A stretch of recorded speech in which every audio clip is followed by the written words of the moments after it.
C'est l'heure où la Seine se confond dans la nuit, obscurité indistincte que troublent à peine les lueurs de Port-Jérôme. Un homme d'équipage descend sur le pont. David, il est quelle heure là? Il est 4 heures. Et vous êtes le premier à vous lever? Oui. Vous allez faire quoi? Démarrer la machine.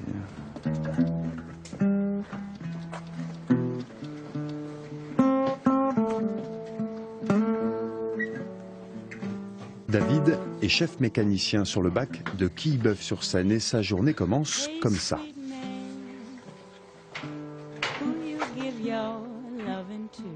Je vérifie le niveau d'huile. Huile moteur pour le groupe électrogène, huile moteur simplement.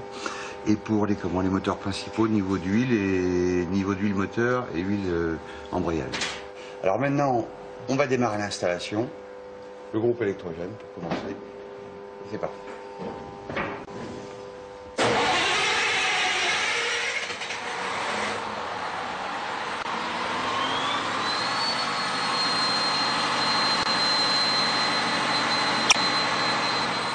Je mets en fonction les pompes hydrauliques pour les propulseurs et j'envoie les commandes en passerelle. Il est 5h30. Il est 4h30, excusez-moi. Il est tôt, quoi. Il est tôt. Qu'est-ce que vous faites maintenant? Alors maintenant, je vais déjeuner.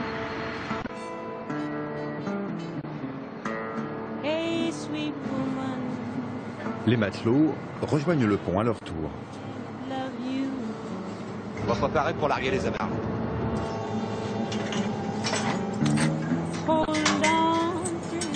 Là on largue et puis on va aller voir côté Port-Jérôme si la cale est propre, s'il n'y a pas un coup de manche à 100 diamètres ou alors un coup de balai. La nuit a charrié son lot de vases et de branchages en tout genre. Je vais brasser un peu là une fois que tout le monde va être à bord. Les puissants moteurs du bac apportent la touche finale à cette petite toilette du matin. Il est 5h30, les premiers usagers vont pouvoir embarquer.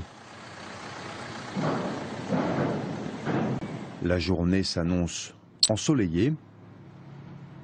Le capitaine du bac est confiant. Le courant n'est pas très violent. On n'a pas de brume.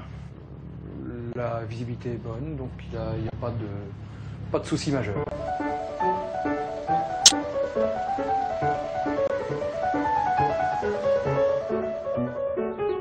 Une journée ordinaire sur le bac de Quillebeuf. Le bateau fera une centaine d'allers-retours ce jour-là.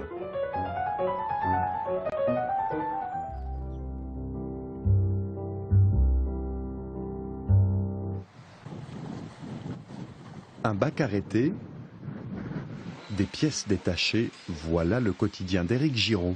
Ici, c'est le local mécanique. On a une quarantaine de moteurs à entretenir, une vingtaine de propulseurs et on a sur notre droite toute la partie tournage, ajustage des pièces mécaniques qui sont faites sur mesure. Nous sommes tributaires des déchets, des débris, des gros sacs plastiques, des haussières, des boutes, etc. Un peu plus loin, ces soudeurs fabriquent des pièces de rechange pour le tablier d'un bateau, la partie qui se soulève pour accueillir les véhicules.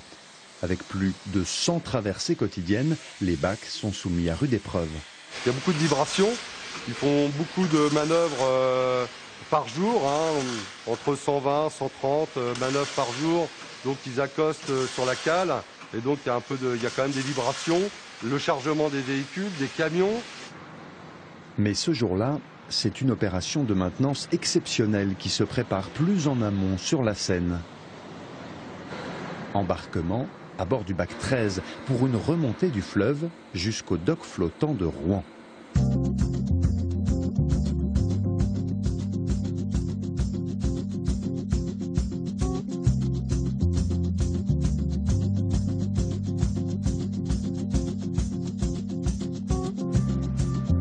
Michael est aux commandes. C'est toujours un plaisir, c'est toujours agréable, ça change un peu des traversées entre Duclair et Berville. Donc on est toujours assez content de faire une remontée ou une descente.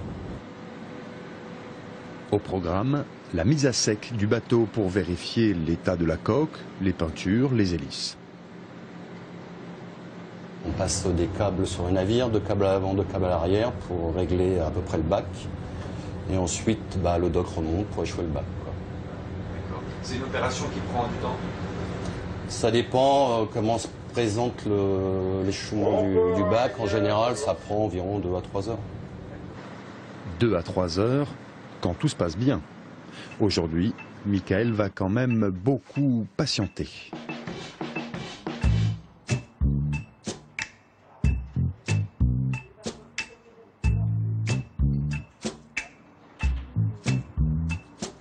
À peine 3 heures pour échouer 2 bacs, c'est une très bonne moyenne.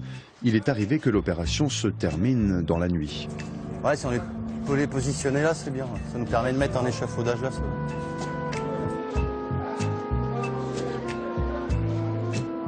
C'est une partie qu'on voit jamais. On est toujours assez curieux de voir parce que ça nous arrive aussi de temps en temps d'échouer légèrement en cale ou avec les plus de 100 manœuvres qui se passent entre 100 et 150 manœuvres par jour. Et bon, là, dans l'ensemble général, apparemment, le bac 13 est en bon état.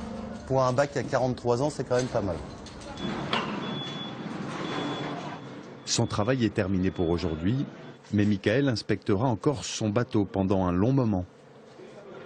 Le bac restera ici une quinzaine de jours. Un petit coup de peinture à quelques semaines de l'Armada, ça ne peut pas faire de mal.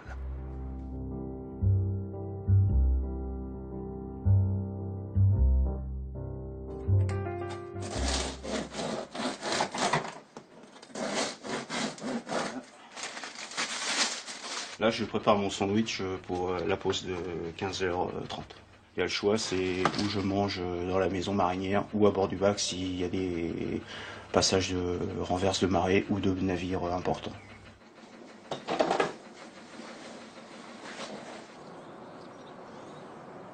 C'est l'histoire d'une vocation contrariée. Dans la famille de Jean-Marc Cassou, on était cheminot de père en fils. Seulement voilà. Moi j'avais depuis tout petit l'appel du large ou l'appel de l'eau, et à la maison il y a eu un choc émotionnel et on m'en a dissuadé de faire ce travail-là. On m'a plus orienté vers la partie au commerce artisanal. Mais quelques années après, on va dire, j'ai pris ma revanche que je pouvais faire ce métier-là et j'en étais aussi capable que quelqu'un d'autre.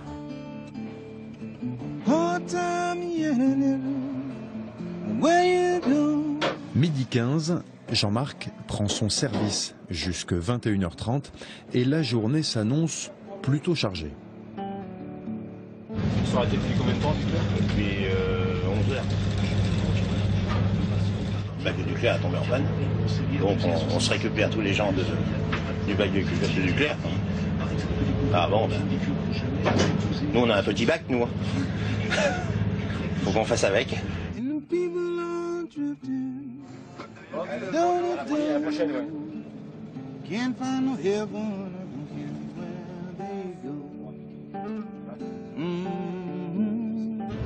Ménil, bonjour. Mauritania, la descente. Oui, Mauritania, du Ménil, bonjour monsieur. Eh bien, à entrée gauche, je traverserai après votre passage. Bon après-midi, bonne descente. Merci.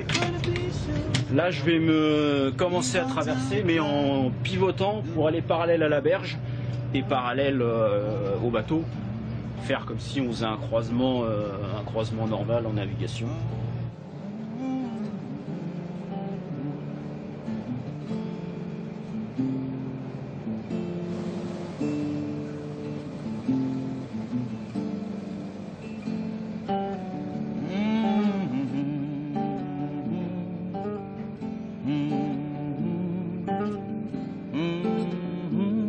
Quand j'étais petit, j'allais souvent voir les berges de Seine sur Paris, donc pareil, voir les péniches naviguer. Quand je partais, quand on partait en famille, que ça soit sur la Normandie, sur Ouistreham ou dans le sud de la France, on passait toujours près de la mer. On est bien, c'est un boulot sympa, avec des paysages sympathiques, des levées de soleil et couchers de soleil sympas. Non, c'est pour rien au monde, je retournerai travailler dans un milieu fermé. Croyez-le ou non, avant de naviguer, Jean-Marc Cassou a été boulanger pendant 10 ans, mais il est allergique à la farine. Aujourd'hui, c'est un capitaine heureux. Et finalement, comme son père, cheminot, et son grand-père avant lui, Jean-Marc transporte des passagers, mais aux rails rectilignes, il préfère définitivement les courbes sinueuses du fleuve.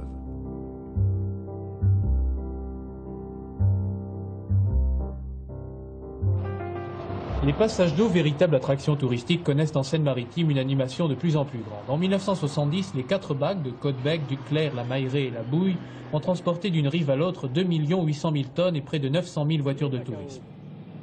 C'était en 1971, mais l'histoire des bacs remonte plus loin encore, au Moyen-Âge et même dès l'Antiquité, selon ce passionné d'histoire. Pas question de moteur alors, la traversée se faisait en barque, à la force des bras.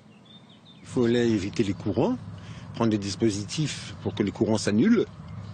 Et il y avait ce problème de la vase, effectivement, toujours très important. À Côte-Bec et à Quillebeuf, on a des témoignages où les passeurs prenaient les usagers sur leur dos pour leur faire traverser la vase, la partie de vase. Voici l'un des derniers endroits où subsistent les vestiges des traversées de la Seine au Moyen-Âge, un pan d'histoire largement détruit pendant les travaux d'endiguement du fleuve. Et la vie autour du bac développait un petit quartier qui comprenait au minimum un cabaret où on pouvait boire en attendant. Les passeurs avaient la réputation de beaucoup boire et d'attendre les traversées, puisqu'il n'y avait pas de traversée très régulière à cette époque, attendre au café. Il y avait des accidents. Quand le bac était surchargé de gens voulant passer à tout prix, et des accidents qui sont dus aussi à la présence d'animaux au passage de la Seine. Une époque révolue. Dans les années 70, les bacs maintenant motorisés bénéficient des meilleures technologies de l'époque. On peut traverser comme on veut. On peut aussi bien faire du latéral, tourner en rond. Voyez-vous, nous avons des caissons étanches, nous avons un radar et une radio qui nous permet de communiquer. Alors donc, l'usager est en sécurité. Voilà les bacs enfin entrés dans la modernité, à tel point que plusieurs d'entre eux sont en service aujourd'hui encore. Mais un autre problème a traversé les âges. Quel genre de difficultés se posent au capitaine? Vous savez, les difficultés, le passage, proprement dit, une question d'habitude. Vous voyez, c'est une routine. Par contre, vous avez le client qui pressé, qui double la file, on est forcé de faire observer une certaine discipline. Alors ça, vous voyez, c'est peut-être un petit inconvénient. À part les gens pressés, rien d'autre? Oh non, tout se passe très bien. Et alors comment allez-vous sur l'autre rive? Ah, ben pour aller sur l'autre rive, c'est assez simple. On s'assure qu'il n'y a rien ni d'un bord ni de l'autre, et puis ensuite, on fait la traversée. Bon an, mal an, les bacs traversent toujours la Seine en 2013. Ils ont même encore d'ardents défenseurs.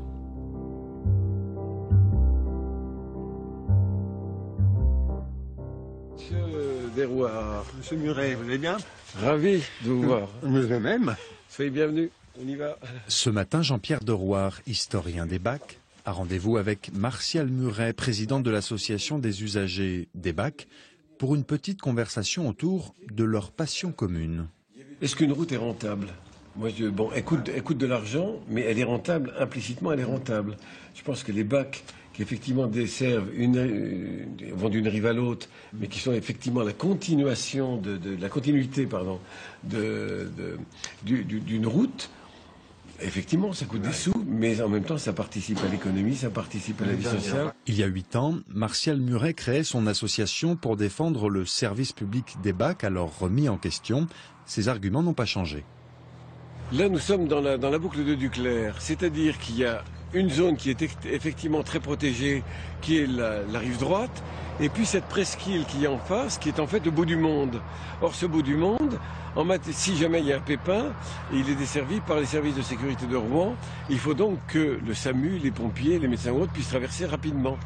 Donc, il y a des dispositions maintenant qui ont été prises pour que tout ça se fasse naturellement et rapidement. Martial Muret habite les bords de Seine depuis de nombreuses années. Pour lui, les bacs signifient bien plus qu'un simple lien entre deux rives. On prend le temps d'attendre d'abord. Donc on se calme et on commence à vivre au rythme du fleuve. Et la Seine, elle va lentement, c'est calme tout ça. Puis après on monte sur le bac. Puis on a le bong bong bong bong bong bong de la traversée qui dure 3 minutes. Et c'est magique parce que d'un seul coup on va de l'autre côté et on va découvrir l'inconnu. Il n'y a pas simplement le fait d'être à côté du fleuve et de le voir vivre, monter, descendre. Il y a le fait de le franchir.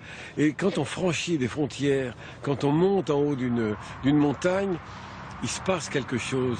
Et psychologiquement, c'est important qu'en permanence, les gens aient cette victoire sur la nature et sur les éléments naturels. Betty came by on her way, said she had a word to say about things today. C'est un passage de proximité par rapport aux gens. Parce qu'un pont, sauf si on habite à côté d'un pont, bien sûr, mais en général, les gens sont un peu éparpillés autour de la Seine. Et les gens aussi se sont peut-être établis par rapport au bac aussi. Alors quel avenir pour ces bacs? Seront-ils un jour supplantés par la construction d'un nouveau pont? La réponse a peut-être déjà été trouvée. Les avantages des ponts sur les bacs sont indiscutables. Passage permanent, durée d'attente supprimée et débit 10 fois supérieur. Mais en contrepartie, le coût de construction d'un pont est de l'ordre de 30 fois supérieur à celui de construction d'un bac. On peut donc dire que les ponts prévus sont indispensables, mais que les bacs conservent toute leur valeur pour les liaisons locales sur la Seine. Autrement dit, tant que sinuent les méandres du fleuve, les passeurs de Seine auront de beaux jours devant eux.